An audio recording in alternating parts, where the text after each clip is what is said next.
One of the things that I emphasize is the fact that 4 years ago, I didn't know how to read and write.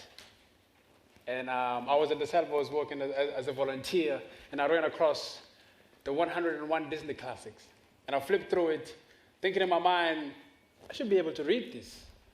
Don't get me wrong, I love the pictures, but I should have been able to read that. Of course, there's no one to blame. As with every circumstance in life, you have to take the initiative to better yourself. And that's what language did for me. Arriving here 11 years ago as a refugee with a single mother, 8 children. 2 years ago, I'm traveling as an artist. Go figure. The things that happen once you commit yourself. Without further to say, and a lot to emphasize on, I run workshops with school kids. I facilitate workshops.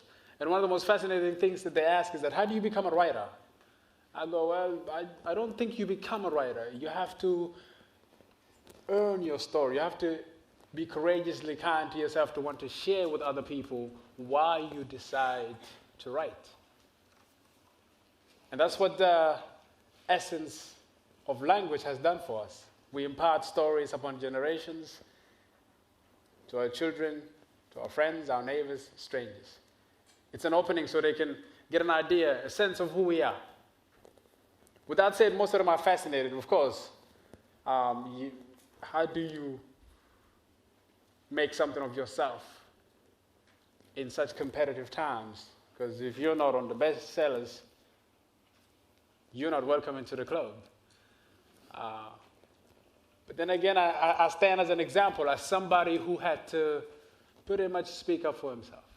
Have to tell stories that most people won't even hear about. That most people won't know are being told. And I accept that. But the few individuals that I get to share it with makes it makes it a privilege. And I also tell them, one of the students says, well, it's so difficult to write, there's so many words. And I said, there's only 26 alphabets. Correct? And you get to choose which ones you want to impart in your story. Everyone is using the same alphabets. The only difference is it's your story. And when you tell it, it comes off meaningful. And of course, they go, well, I don't like math. And I say, there's only 26. Subtract or add. So I was facilitating a workshop at a school, and one of the students, after the teacher introduced me, said, if you teach me anything, I will forget it, but if you tell me a story, I will remember it. Which made me realize, who am I kidding? I'm not a teacher. I'm just somebody who's here to share. And that's how this poem came about. And in that moment, we realized that we are all just inheritors of language, inheritors of the 26 alphabets.